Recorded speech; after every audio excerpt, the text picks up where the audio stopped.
Okay, we're back with John Wright, Atlanta Honey Boy of Organic Mountain, and we're going to talk about the expansion that's going on in his life because we know that our customers and our readers of our blog love to hear about what John's doing. So, John, before we get started talking about your newest venture, why don't you fill people in who haven't really understood what the history of Organic Mountains is? You know, how long have you been in business? What changes did you make from the format that your father used?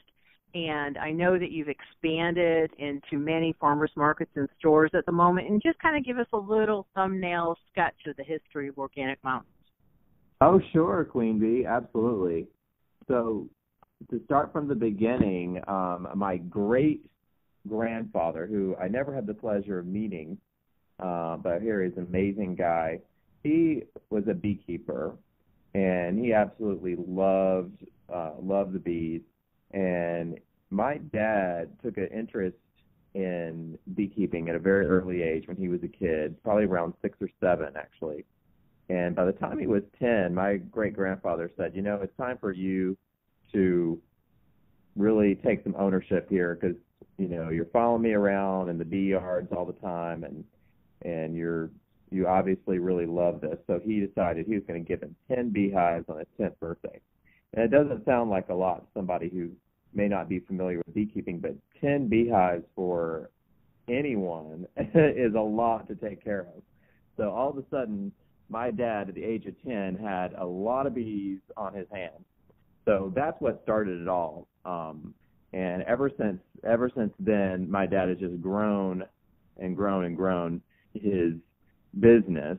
And by the time I was born, it was a full-time business for my dad and a full, you know, way of life and a full way of earning a living and everything.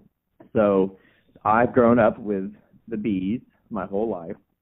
About 5 years ago, I was in a very daydreamy kind of space and very creative space, and I started asking some interesting questions about my dad's business and about our family, 3-generation family business. And I thought, well, you know, does it actually have to stay in this in the model that it's in, or could it actually be taken in a different direction without compromising any sort of quality or family history or anything like that? And the answer was yes.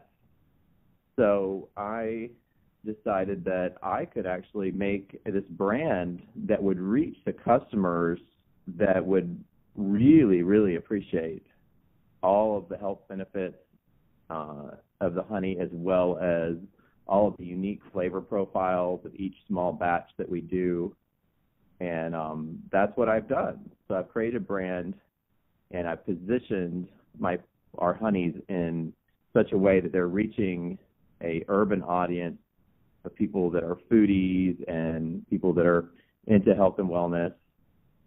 And that is what I've done, and that's where I've taken it since we've started in 2010.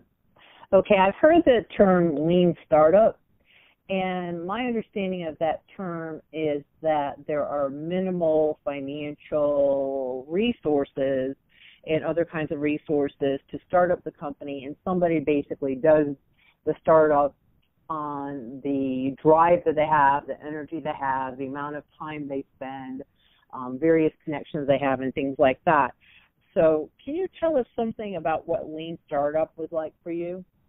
Absolutely. Lean Startup for me looked like a creative brainstorming session, and it was a time where I was having to get creative with the people that were close to me and people that were supporting me in this new venture, and think of ways to source things and just get things going. And I think the key for me was not so much getting everything perfect. I know that a lot of people have a tendency to be perfectionists and think that everything has to be absolutely perfect before you take action. But what I learned in this process was get some action going, get some things going, get some momentum going before the creative juices kind of stop flowing, or I should say while it's fresh, while the creative juices are fresh, and while you're still really excited and inspired about that particular idea or that particular business venture. Because as you see the flow of business and sales come in, that will help to re-energize and re-inspire you to keep going and to evolve your business to the next level, create more products, or start to design more things, or whatever your field is. It'll inspire you to take it to the next level. And so for us, we kind of did a staggered growth type of model, where we had a very lean startup, like you said, and got enough, in place. The main thing was the brand development, making sure the brand was what we wanted, the look and feel, the logo, and all the labels and marketing materials. And then we just started selling. We just started doing small batches of honey, bottling small batches and getting it out there to people, and getting it in people's hands, and getting people loving it. And then as the money came in from those initial small sales, we were able to just take that money and those profits and buy more materials and place larger orders for supplies. And so you get the theme. It's a staggered growth, and it's a great way to do it if you're in a lean startup type of situation. Well, we can't be more proud of you, because when I look back 5 years ago, and there was only really 4 of us sort of sitting around discussing what we could do to really help support you as your friends.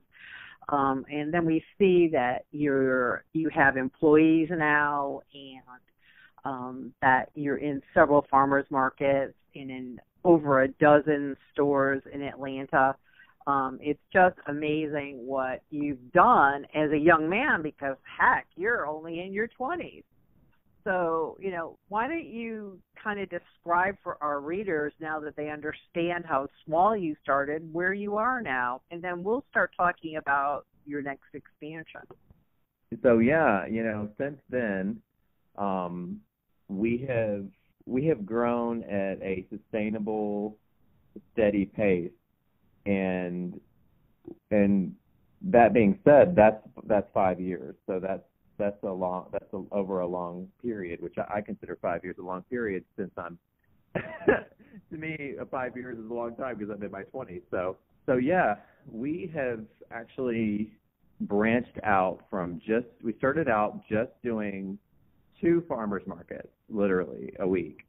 So we were in 2 farmers markets. I still had a full-time business that I was doing at the same time. So I was just doing the 2 farmers markets. Shortly after that, in the first year, we started doing e-commerce through Amazon.com, and that opened up a really great sales channel for us, and that grew over time. And what we've done is we've just kept adding over time. Over those 5 years, we just kept adding more and more. We asked the question to the universe, okay, where's another sales channel? Where else could the honey be? Who else could buy the honey? Or buy any of our products? And that leads to awareness of what's possible. And so now we're actually in 8 different farmers markets, about 22 different retailers. So that's another way that our products are available, is at independent retailers. And then we have e-commerce through our amazing website, organicmountains.com. So all these sales channels are a great way to diversify our business. And, we're not all depending on one of those channels to give us our entire revenue. but we're spreading it out over multiple channels. And so so it's very exciting, and we plan to keep on going with that model. It's like I said, it's a sustainable way to grow. Awesome. It's really good to hear about the growth of the business. I know that our readers are familiar with the fact that you are a very health-conscious foodie, that you love your food, but you also love your body and want to keep healthy and keep youthing. So what can you tell me about how you do that? And in particular, the one thing that I've noticed over the years of knowing you is that you are really into juices and smoothies as part of your food program. Would you like to talk about that? Gosh, I've really been a health nut now for, I have to think about this, maybe 9 years.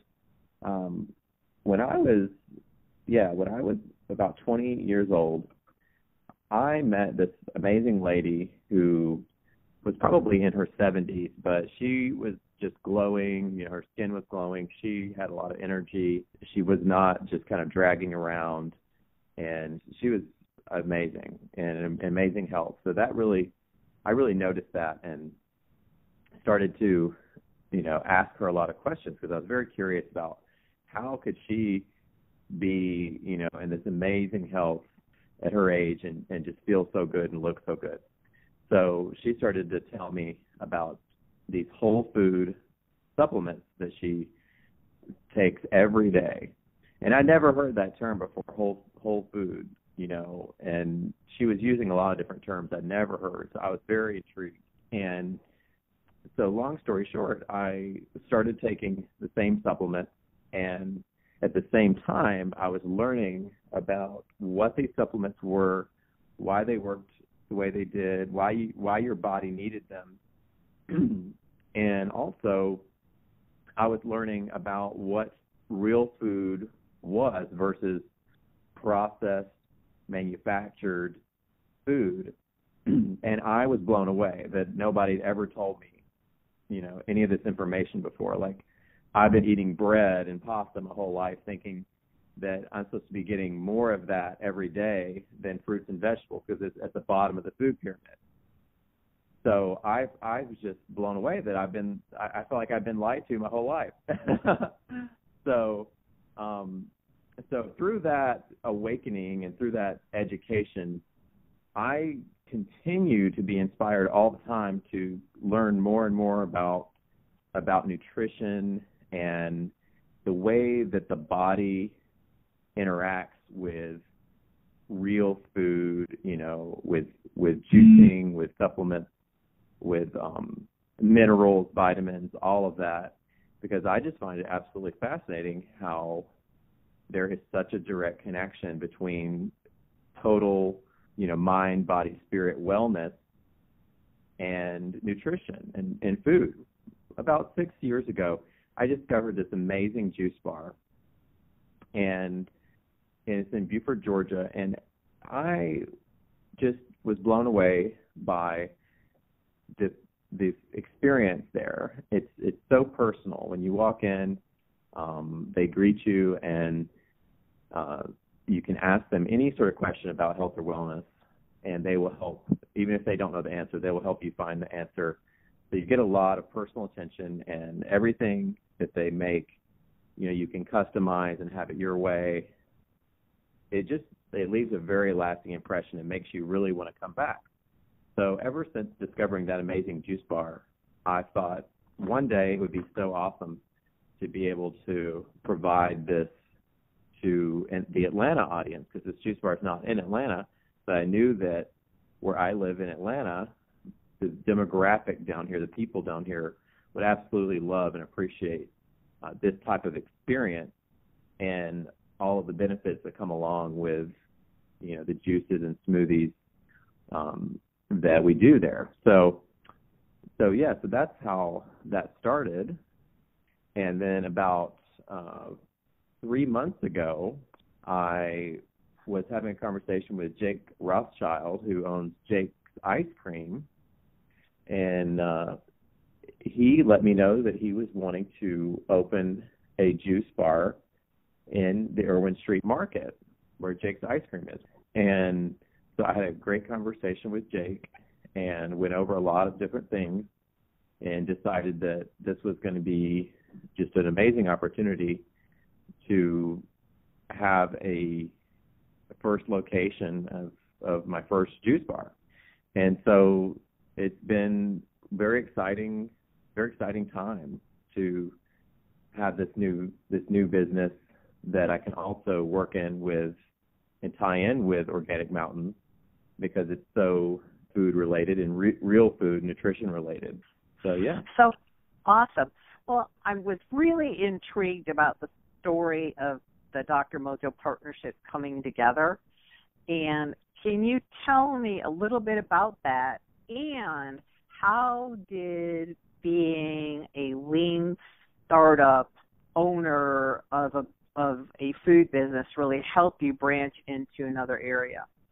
Well, it's been great. Having several partners really helps to make things easier. And we actually have our LLC name is Many Hands Make Light Work, which I came up with that because I told Jake from the beginning that was our concept, was that, okay, we have, 4 partners, and so this is going to make it seem a lot lighter workload because everything is spread out over 4 people.